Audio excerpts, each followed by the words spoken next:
It's a great day. My name is Che Brown, the happy entrepreneur, and welcome to the Happy Entrepreneur Show, the number one business development and revenue focused late night show in the country where we are on a mission. And our mission really is to empower, our mission is to inspire, and our mission is to provide you, the entrepreneur, with all of the resources that are necessary to execute that big vision you have for the people you were called to serve. And on this episode, we have the one and only Jalima Cook. She's in the building. She'll be talking about breaking the barriers of limiting beliefs and becoming the boss, B.O.S.S. I wonder what that means, of your mindset and your business. What's going on, Jalima? How are you? I am well, Che. How are you? I'm so glad to be here. It was an honor and a privilege, a treat and a treasure to serve you. I couldn't wait to this episode because of two reasons. Number one is you.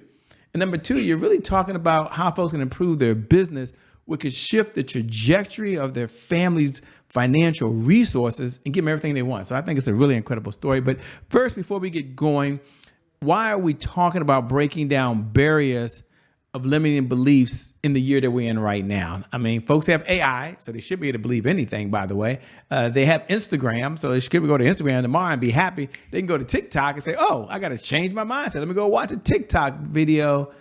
And yet they're still struggling with limiting beliefs. So it's a two-part question. Let me do it that way. Number one, what are limiting beliefs? So we know what they are. That'd be cool. And number two, why are people struggling with them? Yeah. So this is something I'm super passionate about. But to answer your first part of your question, limiting beliefs. It's pretty much anything that blocks you from getting to where it is you're trying to go in life. So it can look like just simply mindset, your motivation. It can be excuses. It can be family. It can be bills. It can be this crazy market we're in right now. They can all be things that limit you and keep you bound. And where I come in is I'm like, no, no, no. Let's define what it is that's causing the hindrance. Let's identify the barrier. Let's identify the very thing that's limiting you from breaking through, and let's put the proper systems in place to make it happen. Let's remove the excuse, remove the barrier, let's break it down. But it first starts by simply identifying the very thing that's holding you back. I don't like it. And my job is I literally call myself the barrier breaker. I come in to break it down, just get to the bottom of it and get rid of those excuses and things that are holding us back. What was the second part of your question? Now, why are people, I think you're answering it, which is why people are being, why we're talking about limiting beliefs. But before we go there, because you kind of partially answered it, I'm curious for the person that's watching that says, Shay, let's her make sure she's talking to two people. There's a group of folks that have limiting beliefs and Shay, they're not doing anything. Wait and talk to them. But can Jalima first understand my case and then, what she would recommend to me? Because I'm someone who, I don't know, went through a divorce, or I'm someone who's been through bankruptcy. I'm someone who tried to have my business before and it didn't work. And I ran up my credit cards and I tried and people made promises and consultants and it didn't work out for me. So I'm a little hesitant getting back in. Or I tried to lose the weight, Jalima, and guess what? It didn't happen for me. Or I was in this relationship and it was supposed to work out. I mean, we had a plan and it blew up in smoke. So the question to you, Jalima, what do you say to the person that has some trauma in their life, some setbacks, and they're like, if she knew my story, Shay, she'd be having some limiting beliefs too. What do you say to that person? Well, first I would say I've been there. And I am in the position I am in because of literally because of my own trauma. I have filed bankruptcy. I have lost a home. I have had my marriage on the brink of divorce. It's been trauma after trauma. However, you have to make the decision that your purpose, your desire, the very thing that's going to break you free is bigger than the trauma. You cannot allow the trauma to hold you, to bound you. What you can do is put the proper things in place to fight through it. You can't put the proper systems, the proper support, everything that you need that's necessary to get you to break through, but you have to make the decision to do it. You can either have your life be robbed of the trauma, which I'm not belittling that at all. I would never belittle it. But I will say, what can we do to get through it? What can we do to get over it? What can we do to fight through it? Because at the end of the day, we're all fighting. Life is literally constantly a fight. And if you decide to stop, if you decide to just put everything down, you're robbing yourself, your family, your legacy. You're building something that's more than just for yourself. You're building a legacy for your future, your family, your children, your children's children. So you have to look at it as at the bigger picture. Do not allow the trauma to rob you. Because then what does that do for you? You're stuck. You're never going to accomplish what it is you're trying to do. So how about we just put the proper things in place to get through it instead of just sitting in it? That's literally how I approach it when I'm dealing with people. I love it, by the way. And you started, great answer. You started giving us a little bit about who you are, and folks is thinking, Shay, I didn't get a chance to read her backstory. I didn't get a chance to read her bio. Didn't Google her before I came on here, but I like the topic, be a boss of your mindset and your business. But who's this person talking to me? What's her backstory? You know where I'm going. And what was that defining moment that you said to yourself, you know what? I'm meant to help other people get to where they want to get to. So, two-part question. For those folks at home want to know, what am I asking? Who is Jalima Cook? And why does she do what she do? Fair question. Ooh. Well, to begin, Jalima Cook is a energetic, vibrant woman. I can't put aside that I'm from Philadelphia, Pennsylvania. That is at the heart of almost everything that I do. If you know anything about people from Philadelphia, we just operate a certain way. I'll just leave it there. But my story began when I myself, just in 2017, I marked the date, June 10th, 2017 was the lowest point of my life. I had been an entrepreneur for about 5 years already. I was I had 4 kids at this point. I had graduated with my Master's of Divinity. Um, I was working full time, and I was really pushing my business forward. But I was being robbed on so many levels. And the breaking point was when I realized I was struggling to feed my family. When, like I said earlier, we had to file bankruptcy. We literally had to walk away from everything and start over. And it was an extremely painful process, especially as, if anyone can relate to when you're working in ministry and you're trying to work in business and you're trying to do all these things. And I was really good at what I did. I worked with millionaires. I was working with people, helping them continue to keep money in their pocket, yet I was broke. And it was that disconnect that let me know something's not connecting. There's no way in the world I'm out here changing people's lives to this degree. I'm watching people make millions. I mean, I'm looking at the money in their bank, yet I'm struggling to go out, buy milk for my family. That was not acceptable. And it was at that point, and I started therapy. I mean, hardcore therapy, twice a week, pouring my heart out, getting to the bottom of things. I started working on Jalima. I had to take control over my mindset. I had to take the same systems I was putting in place to make people rich to put it in my own life to make me rich in all aspects. Because it made absolutely no sense. I would sit and I would watch. At one point, I was writing the offer letter for someone who was taking my job. I had I had put all these systems in place for this business, worked my tail off, and then I wrote the offer letter to the new person who was coming in to take my job, being paid 3 times the amount I was being paid. It was at that moment I was like, something is off. I'm not in control. I'm not in control. I have a master's degree. I have all this education. I'm out here traveling all over the place, working with people all over the country. Yeah, I'm broke. That didn't make any sense. And I knew it did not align with my purpose. I knew absolutely didn't align with my purpose. So that's Jalima. And that's how I got here. Ah, man, thanks for being so authentic, by the way, and kind of sharing what you were thinking and you were feeling. Wow. You know, it leads to where we are now, which is breaking down the barriers of limiting beliefs. Someone's like, Shay, I feel where she's coming from, but I still need help. And if Jalima was in my shoes and she could share 3 steps to break down limiting beliefs. I mean, I don't know if it's 3, I don't know if it's 2, maybe it's 5. I don't know. She says, you know what? If you've got limiting beliefs in the area, these are generic. You've got to customize it. But here's the first thing I would do, and here's the second thing I would do, and here's the third thing I would do. What would you tell someone who's watching right now that they're sitting in the shoes you used to be in? Well, first, I would tell them I break it down into my framework, and it's called being a boss of your mindset. I use this in business and in personal mentorship when I'm working with people. But it starts with breaking down a barrier. In order to break down a barrier, like I said, you have to identify it. That's the B. What are you doing to break down the thing that's limiting you? Have you identified it? Have you had that transparent, real conversation with yourself to say, what is the problem? For me, my barrier was I didn't believe in myself. I felt as though I deserved the lack of pay. I felt like I deserved to be belittled. I felt like I deserved to be in that position for whatever it was, a cultural beliefs as a black woman in society. I struggled to just understand the power that I possessed as not only just a woman but a woman of God.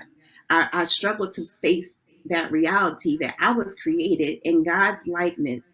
So if I was created in God's likeness, I am not junk. So it's okay for me to walk up to these things and take control of the very thing that was trying to take over me. And that required me to, that's the process of breaking down the barrier.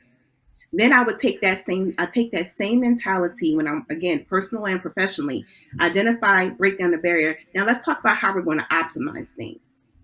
How am I functioning in life? In life, how am I functioning in my business? Am I applying efficient processes to how I'm moving? Meaning, in business, it can be: do I have the proper workflows in place? Do I have the proper support? Do I have things in place that allow things to keep on moving and flowing if I can't be there? Or is everything solely relying on me? Because that's going to be backwards, of course. And then I take that I am as I said in the beginning, I am a barrier breaker, and I apply operations. People are like, operations in your personal life? Stay with me. So operations is how things flow. So while I'm trying to optimize efficiency and growth, the operations is the very system and how things are working. So while I'm putting the support in place, have I defined things? So optimization and operations work together, but I'm bringing it together to actually be the boss, be able to break the proper barrier, to break the barriers that are in my life that are trying to prevent me from moving forward. So now that I have broken the barriers and I have optimized the operations that are happening in my life and in my business, I'm now putting that in place to strategize. How am I planning things? How am I aligning the vision in my life and my business for these things to move forward? And this involves road mapping, scaling. I'm improving not only my personal experience. Like I said, I went to therapy. I went and I sat down on a couch twice a week, invested a whole lot of money in my mental development, but I also put money into my professional development. I put money behind my business so that it can grow and I can improve not only my experience as a business owner, but people's experience with me because I'm now effective. So once I've broken the barriers, I've optimized the operations in my life and in my business. I'm strategizing things. Now I can effectively experience the success because I have implemented these things. So that's the boss mindset. Once I'm able to properly strategize, now I'm entering into what success actually looks like. And this is crucial because sometimes we define success only by the amount of money in our account, or we define success by um, how being able to take vacations whenever we want to. That's great, but true success is going to last beyond a moment. True success is my peace. True success is me being able to show up as a mom. True success is me being able to be an effective business owner, and people can say I'm a good business owner. They're having the proper experience with me. And of course, me being able to pay my bills. me being able to enjoy life. Like it's all encompassing. So sometimes we limit it to only look one way, but it's all together. That's the boss mindset. Yes, I can say my we have this ongoing joke in my family. My kids are all my children are homeschooled, and I have four kids. And my youngest son was once trying to explain to people what it is that mommy does, because mommy all he knows is that mommy runs a business and mommy's always helping people. But then one day he was sitting and he was talking to his friends and he said, "My mommy's a boss," and I was like, "Oh, that feels good." I was like, yes, mommy is a boss. Because he was seeing the changes that I was making in people's lives. So it was then I was like, I want to take what I do and what people see that I do, and I'm going to make this framework. And I'm going to train people in their personal lives, in their professional lives, how to implement a true boss mentality, a true framework for life, so that they can experience the very thing that's been promised to them. We all have a destiny. We all have purpose. But how are we obtaining it? How are we reaching it? Are we doing it strategically? Are we breaking down barriers? Is it temporary success? Are we actually putting it in the right way to make us be seen, not only by ourselves and our peers, but the children are watching, the people in your community are watching? Are you really a boss? And that's what I do. I'm a barrier breaker. I Boss. love it. Says so well. She's broken down the acronym BOSS of your mindset and your business. What do you enjoy most about what you're doing these days? I mean, you started lighting up. I mean, the more you talked about what you're doing, but more importantly, how you're serving other folks, we could see your eyes light up, your voice change, your posture even changed a little bit. Before he was like, well, I'm Jalima. Then he's like, wait a minute now, wait a minute. You want to know how I do this? And the impact I'm making on lives, it just elevated to another level. So, question, what do you enjoy most about what you're doing these days?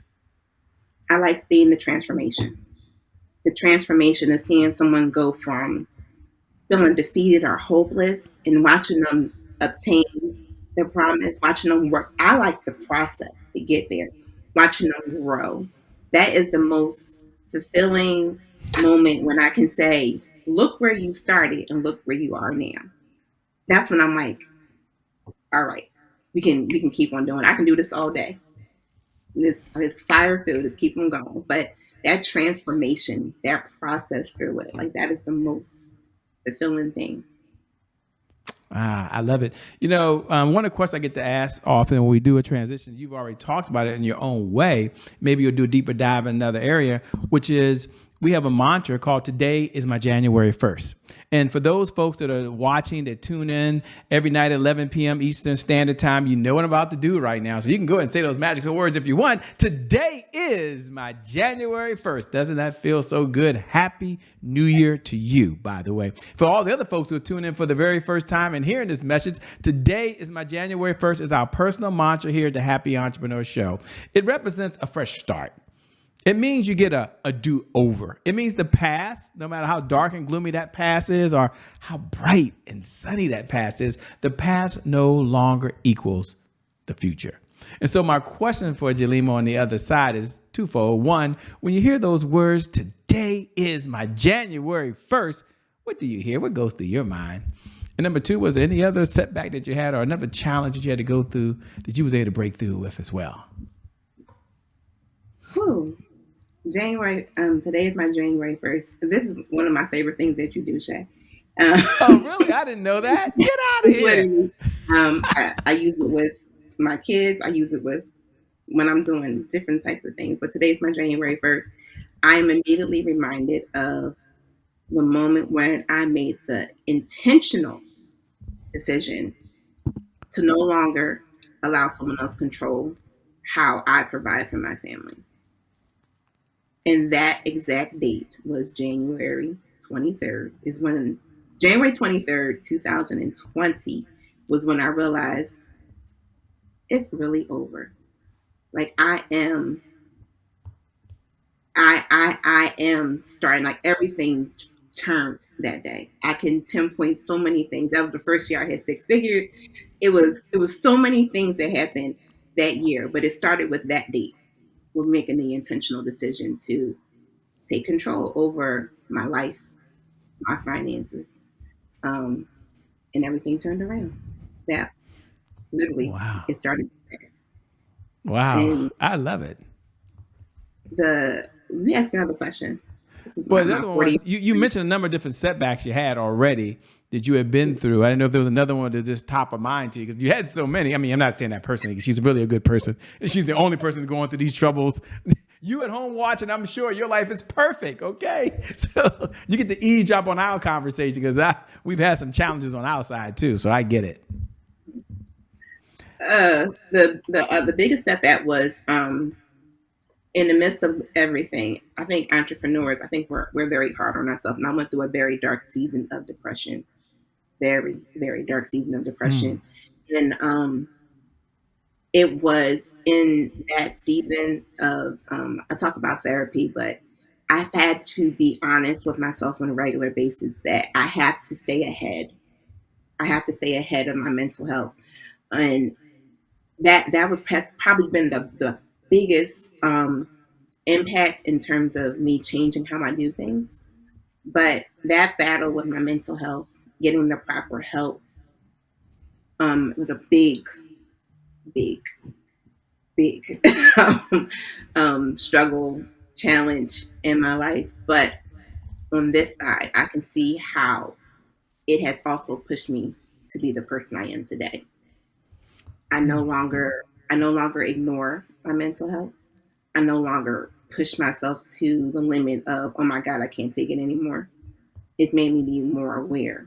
And I think if more people are more in tune with how they're feeling mentally, they'll experience success on a greater level. Like I said, I experienced my first 6 figure year in the midst of the pandemic. Um, and then it's been up since then, but it's also right on the heels of me getting continual mental health practices in my life. Like I treat my mental health as just as important as me going to get my regular physical every year. So it's that important, if not more. So that was my moment. You know, one of the things I admire about you is your transparency. And I'm curious, where does that come from? Were you always a transparent person? And ladies, I mean, some folks I have a chance to interview and they're all special or never get a chance to meet. And then there's other folks that I have had a chance to have eye to eye contact with or break bread with or be at an event with. And so I've got to see you at an event behind the scenes and you're the same way today that you were then. So I guess my question to you, and maybe it's not a question, but where does this being transparent, because a number of folks, and I was that way for so long, they want to hide all the things that didn't work out. Like, I don't want you to see that part of me. And they hide it, but you pretty much are open book. I mean, that's how you are. So I guess the question is, were you always this way, or was this something you developed over time to be transparent and show all the bad things that have happened to you? I was not always transparent. I can honestly say I have to give credit to. I had a professor when I was in graduate school when I was actually studying to because I'm an ordained pastor. So when I was in seminary, I was studying to.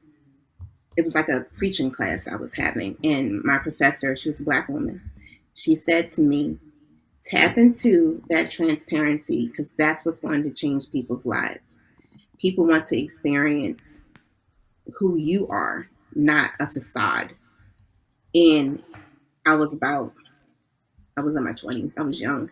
Um, I remember at that moment, I realized that the things that I go through in life are not for me to be ashamed of or hide because I'm not the only person going through something. And my story can change someone else's life. So it was at that moment that I realized there was power in how you use your story to help other people break through. And if you can lean into that and not be ashamed of it, more lives will be changed. So I guess half my life I've been transparent. Not my whole life, but half my life. You know, I love it, man. I love the story. I love what you shared. And, you know, one of the questions I get to ask, and wow, the whole seminary part, that's cool. But one of the questions I get to Another thing we have in common, right? But one of the questions I get to ask when we have time, and we have a few minutes left here, is what's one of the best pieces of advice you've ever been given? And I always preface it for the audience, by the way, that you read, I don't know how many books these days. I don't know if you can count anymore. I don't know how many hours of videos you've watched now, lessons you've listened to, too many to account for, and had so many mentors and teachers and trainers along this journey. But if you had to reach out and just pick out one idea and say, you know what, Shay, this is one of the best pieces of advice I've ever been given, and you want to share it with the audience, what would it be and why? My question used to be super technical, but I have to acknowledge my grandmother. Okay. My mother, she passed just a month ago, and she was an activist. She marched on Washington. She was a little body, but she was a big power.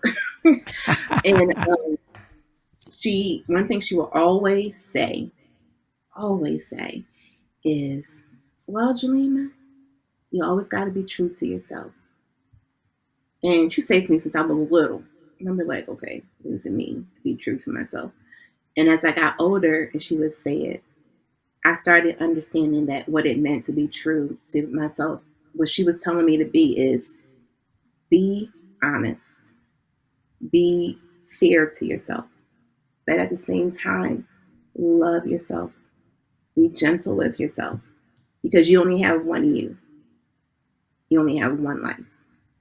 And she would say that all the time. And one thing I am confident in, as I know she's watching over me at this very moment, is that she was true to herself and she let it be known. She didn't care what you felt. She didn't care if you was uncomfortable. She was going to keep it real. So always be true to yourself. Be real, be honest. Don't be something that you're not. Be true. Wow. Timeless lesson, man. Thank grandma. All right. By the way, how special is that? As we come down the home stretch, two-part question. I appreciate your time and again, your honesty and being authentic. Two-part question. Number one, what type of clients is your firm looking to work with these days, if any? I'm not sure if you're taking on any clients. And number two, how can folks best connect with you? Like, how can they stay in this conversation over and beyond the time that you and I have right now? So the type of individuals I'm working with at this point in my firm is pretty much that person who is ready to build their business or who has gotten to a certain point in their business where they have hit a wall and they need support. So pretty much entrepreneurs who are ready to make an investment in themselves to take their business to the next level. That's literally the type of person I'm ready to work with. I am accepting clients. And the best way to reach out to me, I am very active on LinkedIn, just my name, Jalima Cook. Or you can always reach out to me on my website, which is jalimacook.com. And I'm responsive on both platforms. You can reach out either place. So. Well, let me say thank you so much for being on the Happy Entrepreneur Show. We appreciate it. Can't wait to connect with you again. Maybe you'll take another trip to Aruba or something like that nature. I'm just putting in a plug, you know. Remember your boy Shay Brown? It's coming. I couldn't resist that. I just couldn't resist that one. I couldn't resist that. But thanks for being on the show. We really appreciate it. Yes. Thank you for having me. It's been an honor. And thank you to viewers. Thank you for tuning in, by the way. We appreciate every single one of you because without you, well, we don't really have a show, by the way. So we thank you for tuning in. Thank you for watching. We appreciate every time you make a like or a comment, but more importantly, when you hit the share button. If you're on one of the platforms, I know we're streaming on so many different platforms these days, but if you're on one of the platforms, you can hit the share and pay it forward to your network. Do that so someone else can be blessed. And I never get tired of reminding you every night at 11 p.m. Eastern Standard Time, really how special you are, because you really are. No matter what's going on, no matter what's happening, no matter how great you're doing, you know there's another level you can get to, that no matter what's happening right now, that today indeed is your January 1st. And because of just that one reason, you got to hold that belief. Your best is still yet to come. Your best is yet to come. Your best is yet to come. With that being said, my name ain't changed. It's still Shay Brown, the Happy Entrepreneur. Make it a great day. We out of here, Jalima. Talk to you later, everybody. Peace.